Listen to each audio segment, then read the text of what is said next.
ሁላችንስ ብንመጣ በምን አይነት መንገድ ነው የመጣነው? ማንም የሚደረድረው ጽድቅ ቢኖረው ቤተክርስቲያን አይመጣም። ኃጢአተኛ የተሰበሰበበት ቦታ ነው ቤተክርስቲያን። እንደ ሆስፒታል ታማሚ ብቻ የተሰበሰበው መድኃኒት ያለው እሱ ጋር ስለሆነ ሰበሰበን፣ አከመን። አይዋጥ ብሎ አይደለም የሰጠን፣ እሱ ነው የገባው። መድኃኒቱ ራሱ ነው። የሚዋጥ አይደለም ያዘዘልኝ፣ እሱ ነው የገባው። ሳይድ ኢፌክት የሌለው መድኃኒታችን ክርስቶስ ብቻ ነው። ክፉ ነው ሰይጣን፣ ነፍሰ ገዳይ። ያዳነን ኢየሱስ ነው።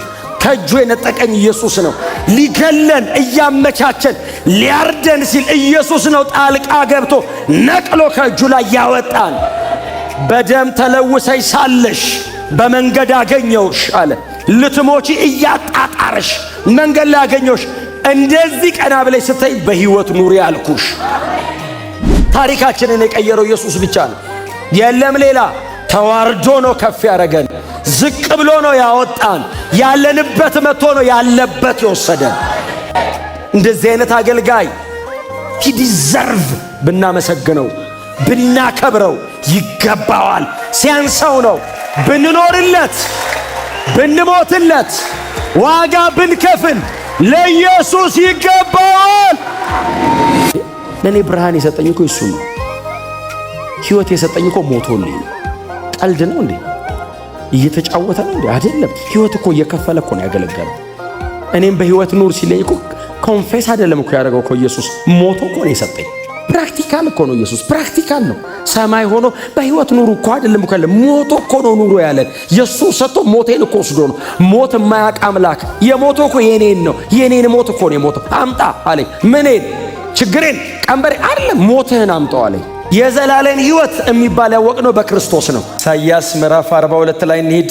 ከቁጥር 1 ጀምረን እስከ 4 በጌታ በኢየሱስ ክርስቶስ ስም አነባለሁ። የጌታ ቃል እንደዚህ ይላል። ደግፌ የያዝኩት አገልጋዬ በእርሱም ደስ የሚለኝ ምርጤ ይህ ነው። መንፈሴን በእርሱ ላይ አደርጋለሁ። ለአሕዛብም ፍትሕን ያመጣል፣ አይጮህም፣ ቃሉን ከፍ አያደርግም፣ ድምፁም በመንገድ ላይ በኃይል አያሰማም። የተቀጠቀጠ ሸምበቆ አይሰብርም፣ የሚጤስም የጧፍ ክር አያጠፋም። ፍትሕን በታማኝነት ያመጣል። ፍትሕን በምድር እስኪያመጣ ድረስ አይደክምም፣ ተስፋም አይቆርጥም። ደሴቶች በሕጉ ይታመናሉ። ሁሉንም የጠራቸው እግዚአብሔር ነው። በሁሉም የተናገረ እግዚአብሔር ነው። ግን በጣም ታላላቅ ከሚባሉት መደዳ ከፊት ከምናስቀምጣቸው በጣም ብዙም ደግሞ ረጅም ዘመን ካገለገሉ ነቢያት መካከል አንዱ ይሄ ነብዩ ኢሳይያስ ነው። ከግማሽ ምዕተ ዓመት በላይ እግዚአብሔርን የማገልገል እድል የነበረው ታላቅ አገልጋይ ነው። በፍጹም ታማኝነት እግዚአብሔር በሱ በኩል የሚያመጣውን መልእክት ለዚያ ዘመን ለነበረው ሕዝብ እንደ እግዚአብሔር መልእክተኛ በሕዝቡ ፊት ቆሞ በጣም ፌዝፉሊ አገልግሏል። በጣም ዋጋ ከፍሏል። በጣም ትልቅ ክብርም አይቷል። እጅግ ደግሞ በጣም ብዙ ውርደቶችን አይቷል። ባይዘዌ በመጽሐፍ ቅዱሳችን ላይ ያሉ ጌቶችና ባሮች የመወሰን አቅማቸው በባሪያው ሕይወት ላይ የመወሰን መብት አለ። ምግቡ ላይ አይደለም፣ ልብሱ ላይ አይደለም፣ ሕይወቱ ላይ። ዛሬ ይገደል ካለ ያስገድለዋል። ባይዘው ይኑር ካለ ሊሞት የተቃረበ ባሪያ ይኖራል። ሁሉ ነገሩ በጌታው ላይ ነው። ስለዚህ እንደዚህ ያለ እግዚአብሔር መጣና አገልጋይ አለኝ አለ።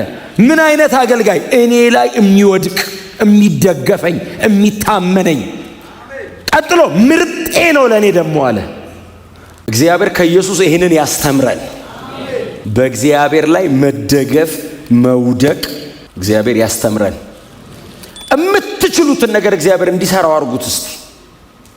እግዚአብሔር ሆይ ይሄንን እኔ እሰራዋለሁ፣ እቺ ናት የምታቅተኝ አትበሉት። ሁሉንም ሰራው በሉት። ምንም ብንሰራ እናበላሻለን። ታውቃላችሁ፣ ምንም ብታደርጉ እንከን አያጣውም የሰው። እግዚአብሔር ሲሰራው ምንም ይስራ ስህተት አልባ ነው። ያንተን ሲሰራልህ አይደለም፣ አንተን ሲሰራ አልተሳሳተም። አንተን ሲገጣጠምህ እኮ አልተሳሳተም። ያንተን ሲሰራልህ አይደለም። አንተ በህይወት ያለውን ሰውዬ ነገርን ሲሰራልህ እኮ አይደለም። አንተን ራስህን እግዚአብሔር ሲገጣጠምህ፣ ፎርም ሲያረግህ፣ ክሬኤት ሲያረግህ፣ መልክን ሲያመጣው፣ እንድትኖር እድሜ ሲሰጥህ፣ ዘመን ሲሰጥህ፣ በአንተ ምክንያት የሆነ የሚቀጥል ትውልድ ሲሰጥህ አልተሳሳተም። መሮጥ ስለማትችል አይደለም። እጁ ላይ ውደቅ እስቲ። ሮጠ የምታመልጠውን ብድግ አድርጎ ቁጭ ቢያረግህ አንተም ድካም ይቀንስልሃል፣ ልፊያውም ይቀንስልሃል። ትንሽ ታቤ በኋላ ከመቀጣትም ያድንሃል። ቀጥሎ እግዚአብሔር እንደዚህ ያለ እሱ እኔ ላይ የሚወድቅ እና በእኔ የሚተማመን እኔ ላይ የሚደገፍ ብቻ አይደለም። እኔ ደግሞ እንደዚህ ሳይሆን ምርጤ ነው። ኢየሱስ የእግዚአብሔር ምርጥ ነው። ለእግዚአብሔር እንደ ኢየሱስ ያለ የለውም። በጣም ምርጤ አለ። አገልጋይ ያው እንደሱ ነው እንጂ እኛን ሰብስበው እግዚአብሔር እሱን መሰሉ አይደል እንዴ ያለን። እናገለግልሃለን አልነው ተሰብስበን። አገልግሎት ታውቃላችሁ፣ እዚህ ጋር ቆሞ መስበክ ምናልባት አንዷ ልትሆን ትችላለች እንጂ ዋናው አገልግሎት ሕይወታችን አይደል። እናገለግልሃለን ሲሉ የእሱ አይነት እኔ የምፈልገው የእሱ አይነት ካልሆንስ አልፈልግም። በሌላ አይነት ታይፕ ብናገለግልህ እንደው አልፈልግም። የእሱ አይነት ብቻ ምርጤ፣ ሁለንተናዬን ተረድቶ ያገለገለኝ ባሪያዬ፣ አገልጋዬ፣ ምርጤ የተመረጠ ነው፣ የኔ ነው። በኢሳይያስ 2ኛ መጽሐፍ ላይ ወይንም የመጽሐፉ ሰከንድ ፖርሽን ላይ 4 ጊዜ ስለ ጌታ ስለ ኢየሱስ ክርስቶስ ሲያቀርብ በጣም በስፋት የተረከው በተለይ ኢሳይያስ 53 ወደር የሌለው አጠቃላይ የ66ቱ መጽሐፍ ካርዲናል ቻፕተር ነው። ምዕራፍ 13 ሴንተሩ ነው የመጽሐፍ ቅዱስ። ማን ነው የመጽሐፍ ቅዱሱን መካከለኛ የወሰደው? የእግዚአብሔር ባሪያ፣ የእግዚአብሔር አገልጋይ፣ the suffering servant, the suffering መሲያ፣ the suffering God። የኢየሱስ አገልግሎቱ ድረስ ነው ኢሳይያስ 53 ድረስ ወደር የሌለው የማይብራራ እጅግ ዝቅ ያለ የተጎዳ የተሰቃየ ውርደቱ አይብራራም በሰው ቋንቋ። ኢየሱስ እዚህ ድረስ ነው ማለት አይቻልም። ያን ያክል ተዋርዶ ዝቅ ብሎ የሚያገለግል ተሰቃይ አገልጋይ፣ ስቅዩ የሆነ አገልጋይ፣ the suffering servant። ኢሳይያስ እግዚአብሔር ሲጠራው የእስራኤል ቅዱስ እያለ የሚጠራው ዛሬ ትንቢት ሲናገር የእስራኤል ቅዱስ እንዲህ ይላል። አገልጋይን አስነሳና ይሄ አገልጋይ ለአሕዛብ ፍትህ ያመጣል። እንዴት? ከእስራኤል ክልል ውጪ አሕዛብን ይደርሳቸዋል። አገልጋይን ተጠቅሜ አሕዛብን አመጣቸዋለሁ አለ። አጥር ያፈርስልኛል አለ። እግዚአብሔር ሲመጣ እስራኤል የሚባል ብቻ አይደለም የሚመጣው፣ ቸርች ነው የሚመጣው። እግዚአብሔር ፍስስ ያደርገዋል። ይሄንን ማን ያደርገው? አገልጋይ፣ ምርጤ፣ መንፈሴን በሱ ላይ እማኖር እሱ ለአሕዛብ ፍትህ ያመጣላቸዋል። ለተገፉ፣ ለተጠቁ፣ ለተጨነቁ፣ ተስፋ ለሌላቸው አሕዛብ ድንጋይ ጣዖት እያመለኩ በተለያየ ጣዖት አምልኮ በጨለማ ታስረው ላሉ አሕዛብ ፍትህ ያመጣልኛል፣ ብርሃን ያበራልኛል፣ እንዲያቁኝ ያደርጋል። እስካሁን የተነሱ አገልጋዮች በሙሉ ቦርደር እኔ ሰውን ሁሉ ማዳን እፈልጋለሁ፣ ግን እንዴት አድርጌ ይላል። አይችሉም። አገልጋዮቹ መሄድ አይችሉም። የአሕዛብ አደባባይ የሚቆሙት ሰዎች መሃል ቅድስተ ቅዱሳን እንዲገቡ አረጋቸው። ከእግዚአብሔር ጋር ያለን ተስተካከለ። ወደ ጎን ቦርደር የሚባል ነገር ተሰበረ። የቀለም ልዩነት እኔ ነኝ የማመጣው። እንትና ጥቁር ነው፣ እንትና ነጭ ነው የምለው። እግዚአብሔር መጥቶ እንደዚህ ያለ በልጄ በክርስቶስ ኢየሱስ በኩል ከሆነ እቀበላል። ለአሕዛብ ፍትህ ያመጣል። እማመጣው አገልጋይ ኢሳይያስ ይሄን ሲናገር ህዝቡ እንደዚህ ያዩትና ይሄ ሰውዬ መቼስ አንድ ቀን እግር ጥሎት ይሄን አገልጋይ ልሁን ብሎ አሕዛብ ጋር አይሄድም ይላሉ። ኢሳይያስ ራሱ በፍጹም እግር ጥሎኝ አሕዛብ ጋር አልሄድም እና የሚነሳ አለን ያለኝ እግዚአብሔር ሲያገለግል የኔ አይነት እንዳይመስላችሁ አላቸው። እንዴት? በመንፈስ የተሞላ ነው። እኔ ትንቢት የምናገረው መንፈስ ቅዱስ ወርዶብኝ ነው። ከዛ ተንብዬ ስጨርስ ተመልሶ ሄድና ኖርማል ሰው ሆኜ የቅድሙ ኖር ይቀጥለዋለሁ። ይሄኛው አገልጋይስ መንፈስ ይኖርበታል። የእግዚአብሔር መገለጫ ነው። የአብ ትክክለኛ መታያ ነው። ይሄንን የሚያደርገው በመንፈስ ቅዱስ ታግዞ ነው። ስላሴ ነው የሚንቀሳቀሰው። እሱ ሲያገለግል አባቱ በሰማይ አለ፣ እሱ በምድር አለ፣ መንፈስ ቅዱስ በሱ ይታያል። እስቲ አሜን በሏ። ተስፋ የለኝም ከዚህ በኋላ ምን ህይወት አለ አልኖርም ስንል እየጨስን ስንመጣ ያነደናል። እሱ እጅ ላይ የሚሞት ነገር የለም። በእሱ እጅ ላይ የሚወድቅ ነገር የለም። እጁ ላይ ይድረስ እንጂ ባሬ አገልጋዬ አለ እግዚአብሔር። የተቀጠቀጠ ሸምበቆ ምሮኛል። ሲምረኝ ግን ዝም ብሎ ምሮኝ አይደለም። ሰበኪው ያለው ነግሬያቸዋለሁ። ዝም ብሎ ምሮኝ አይደለም፣ ወስዶት ነው። ጉዳዩ ያስገድላል። ህግ እየጣሰ አይደለም። ሕጉን የጠበቀው እሱን የቦታ ገብቶ እኔን ነፃ አድርጎኝ ነው። አገልጋይ ነው፣ የተዋረደ ነው እንጂ እግዚአብሔርን በቃ አንተ አልክ ትቼዋለሁ ብሎት አይደለም። እግዚአብሔር ኃጢአት ላይ ፔናሊቲ ሲሪየስ ነው እና እሱ ገብቶልሻል አንቺ ውጪ እሱ ይቀጣል ነው ወስዶላት ነው። አልፈርድብሽም ማለት ሂጂ እንዴ። ስንት ሰው አለ መጽሐፍ ቅዱስ በዚህ አይነት ታሪክ ባላቸው ሰው የተሞላ አይደል እንዴ? ያቺስ ሽቶ እግሩ ላይ ያፈሰሰችው የዛ አይነት አይደለች እንዴ? ሮጣ መታኩ ሽቶ ይዛ ስገባ እግሩ ላይ ስደ ምንድነው ያሉት? እዛ የተሰበሰቡት ፈሪሳውያን ደግሞ ይላቸዋል እኮ አሁን ይሄ ሰውዬ እንደው በእውነት ትክክለኛ ሰው ቢሆናች ሴት ማን እንደሆነች አያውቅም? ያውቃል፣ እያወቀ ነው። አሁን እግሩ ላይ አምጥታ ውሃ የምትደፋው ሴት አሁን እኮ አመንዝራ ናት፣ ኃጢአተኛ። አሁን እንዴት አድርጎ እስቲ እግዚአብሔር ሰው ሆነ ይገለጣት ሲሉ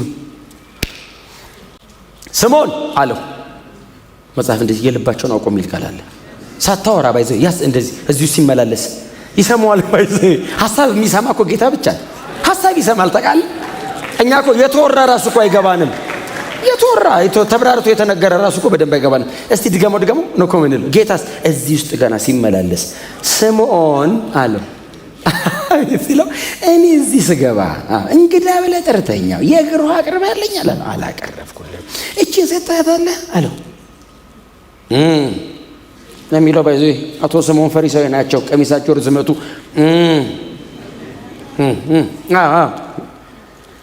ከገባሁበት ሰዓት ጀምራ እግሬን በሽቶ እያጠበች በእንባዋ እያራሰች በፀጉሯ እያበሰች ነው።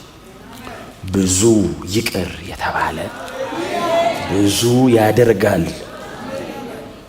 ካንተ በላይ እሷን ነክቻታለሁ አለው። ስላላወቅኳት አይደለም ምሪያት ነው። እስቲ አሜን በሉ።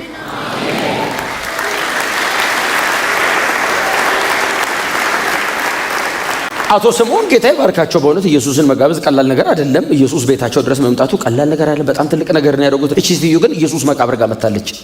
ቀጠለ ህይወቷ፣ አቆማት። ቀጥ አድርጎ ባለ ታሪክ ለጴጥሮስ ኢየሱስ ተነስቷል ብላ የሰበከችው የመጀመሪያ ትንሣኤ ሰባኪ እቺ ሴትዮ ናት።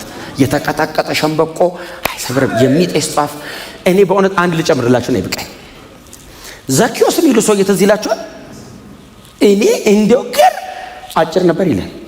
አጭር ኖርማል አጭር አይደለም አይደል? መጽሐፍ ቅዱስ ኦልሞስት ብዙዎቹ አጭር ሊሆኑ ይችላሉ። አጭር ማለት በጣም አጭር፣ በጣም የሚገርም ሰውዬው ባለጠጋ ነው ይላል። ባለጠጋ ከዛስ ኢየሱስን ማየት ፈለገ የሚል ቃል ባይዘው እከፍላለሁ ተሸከሙኝ ቢል አይሸከሙትም? ይሸከሙዋል። ማንም ግን አልፈልግም አለና የሾላ ዛፍ ላይ ወጣ ይላል። ቀላል ትጋት አይደለም። አሁን ስንቶቻችሁ ነው ዛፍ መውጣት የምትችሉት? በእውነት ከሆነ አሁን ባለጠጋ ሆኖ በጣም የተከበረ ሰው ሆኖ ዛፍ መውጣት ቀላል ነገር ነው እንዴ? ምን ዘር እንዴ? እርሱም ነው እኮ የሚባለው። ዛፍ ላይ ወጥቶ እንዲህ ተንጠልጥሎ መጋፋት አይችልም። አቅም የለውም ሰውየው። ደሞች እንትንም አለችው ገንዘብ አለኝ እንዴት እጋፋለሁ ይላል። እንደዚህ ሲያ ኢየሱስ እንደፈለገው አወቀ። ህዝቡ ይሄ ኃጢአተኛ ነው የሚለው ኢየሱስ ጌታ እንደዚህ እየሄደ በሰላም ረጅም መንገድ አብሮት የመጣ ሰው እያለ እንደዚህ ዘኪዮስ አለ። እንዴት አስበዋል? እንዴት ሾክ እንደሚያደርግ ኢየሱስ ሲጠራው ዘኪዮስ አለው። መሲሁ አቤት አለ። ዛሬ በአንተ ቤት ገባ ዘንድ ይገባኛል አለው።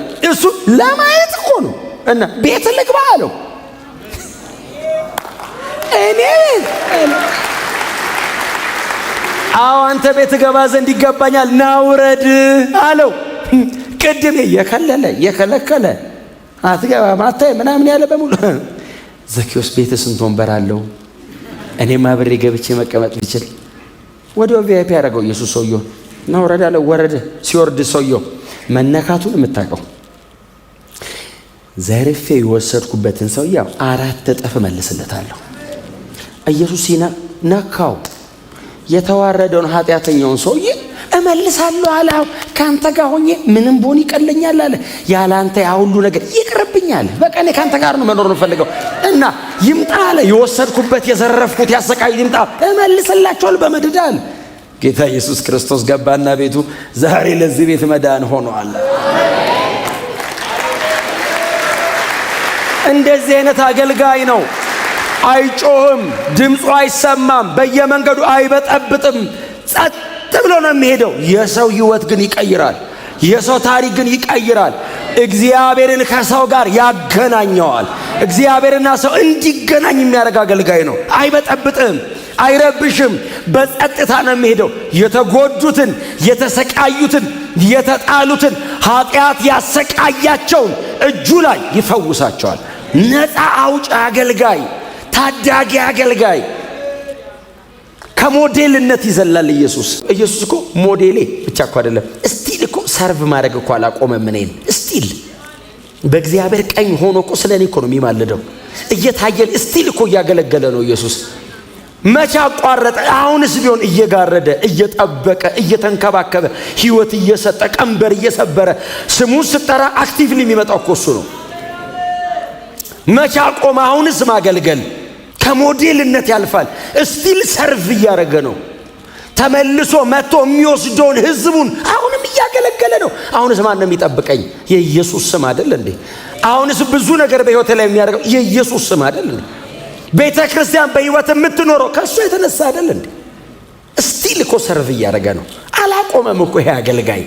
አሁንም እኮ የተቀጠቀጠ ሸንበቆ እኮ እየጠገነ ነው። የሚጤስ ጧፍ። አሁን ስንት ተስፋ መቁረጥ ውስጥ ያለ ሰው አለ።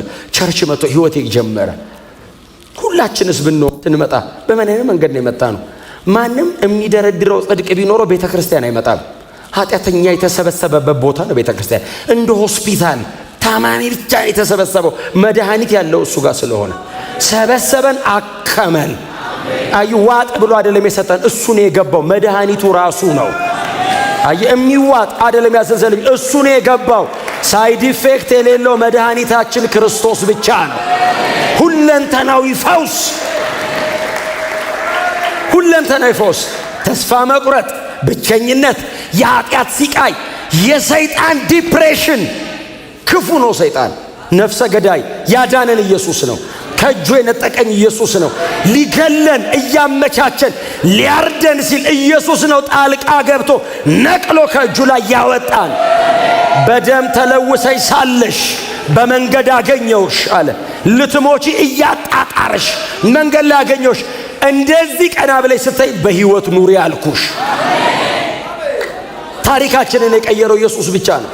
የለም ሌላ። ተዋርዶ ነው ከፍ ያደረገን። ዝቅ ብሎ ነው ያወጣን። ያለንበት መጥቶ ነው ያለበት የወሰደን። እንደዚህ አይነት አገልጋይ ዲዘርቭ ብናመሰግነው፣ ብናከብረው ይገባዋል። ሲያንሰው ነው ብንኖርለት፣ ብንሞትለት፣ ዋጋ ብንከፍል ለኢየሱስ ይገባዋል።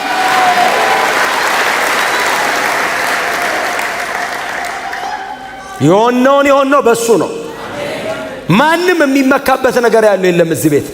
ኢየሱስ ተዋርዶ ያከበረው ነው እዚህ ያለው። ኢየሱስ ዝቅ ብሎ ከፍ ያደረገው ነው እዚህ ያለው።